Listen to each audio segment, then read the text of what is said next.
A shift away from radicalism also took place during the later years of Wordsworth's old friend Coleridge, a poet whose greatest work was also a product of his younger years.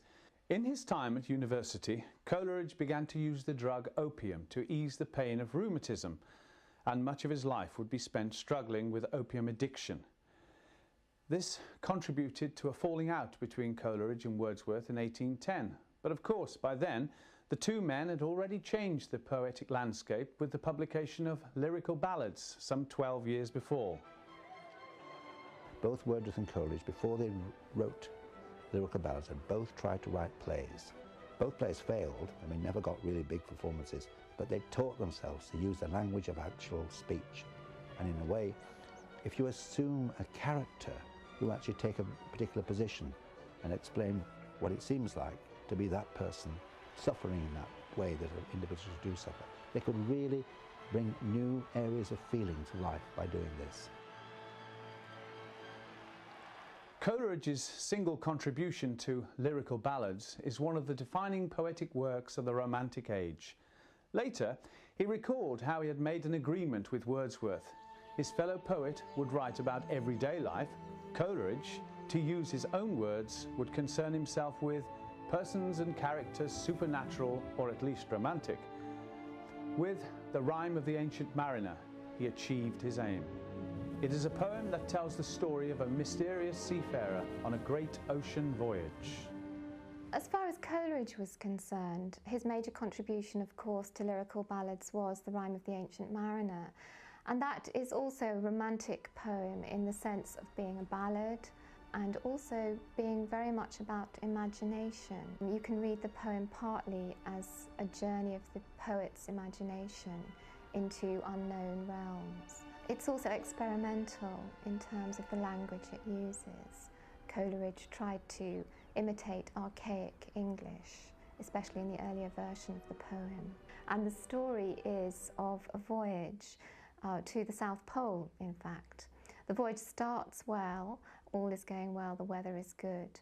Suddenly a bird appears, the albatross. It follows the ship and the sailors hail it in God's name and feed it. The Ancient Mariner begins quite abruptly, the insistence of the mariner that he tell his story to a wedding guest.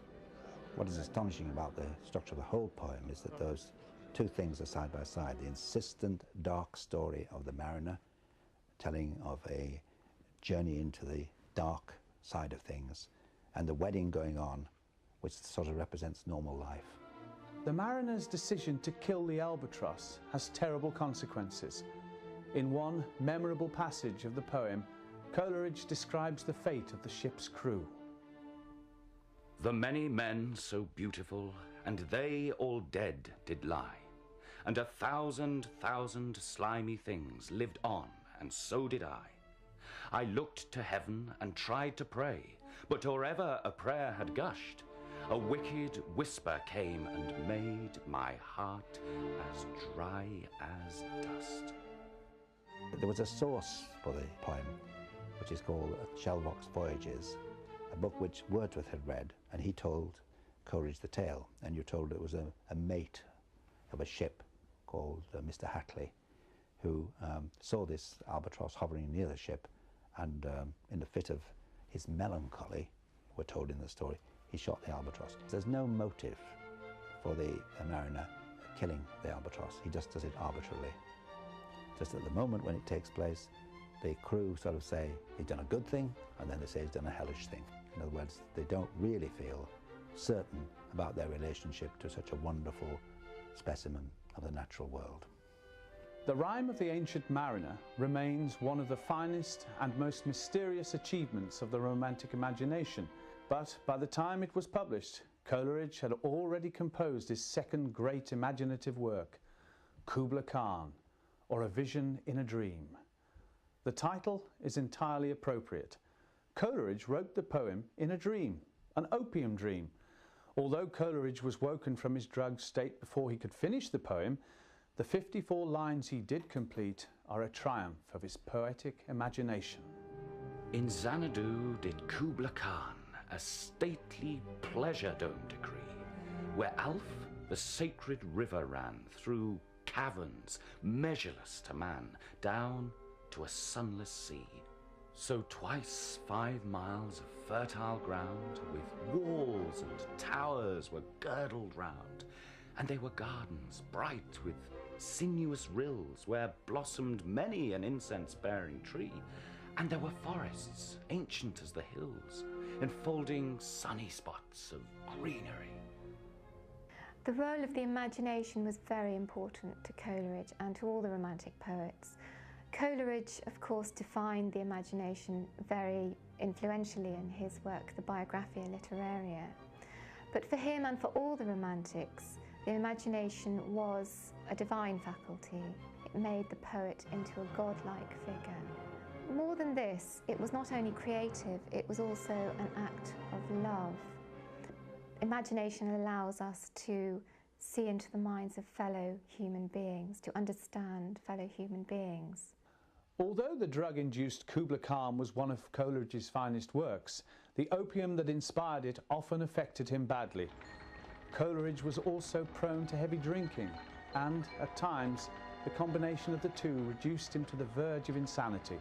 He did become quite seriously addicted to opium. Of course, opium in the form of laudanum was commonly taken in the 18th century and 19th century. It was prescribed to children. It was a very effective painkiller, rather like aspirin is today. In fact, the only painkiller. Coleridge had quite a few pains in his life, both physical and psychological, and so he took quite a lot of laudanum, and he did in fact become addicted, and it him during the middle period of his life quite a lot. His addiction was not the only aspect of his life to cause him grief. In the Lake District with Wordsworth in the early 1800s, he conceived a passion for a local woman, Sarah Hutchinson. Sarah's sister Mary was to become Wordsworth's wife, but Coleridge was already married. The affair with Sarah was an often tormenting experience for the poet and ultimately unfulfilling. Unsurprisingly, it wrecked his marriage and it also affected his work. Much of his verse of the time reflects his growing despair, although the best of this work provides a dramatic insight into his state of mind at the time. Oh, dearest Sarah, in this heartless mood, all this long eve so balmy and serene, have I been gazing on the western sky and its peculiar tint of yellow-green, and still I gaze, and with how blank an eye. And those thin clouds above, in flakes and bars, that give away their motion to the stars, those stars that glide behind them or between, now sparkling, now bedimmed, but always seen. Yon crescent moon as fixed as if it grew in its own cloudless, starless lake of blue, a boat becalmed, dear William's sky canoe. I see them all, so excellently fair. I see, not feel, how beautiful they are. Happily, Coleridge was able to cling on to his sanity, and in the years prior to his death in 1834, he had attained the status of a London literary celebrity, not only for his poetry, but for his criticism and his lecturing. That said, his life was often tormented, and this makes Coleridge an ideal figure for his age.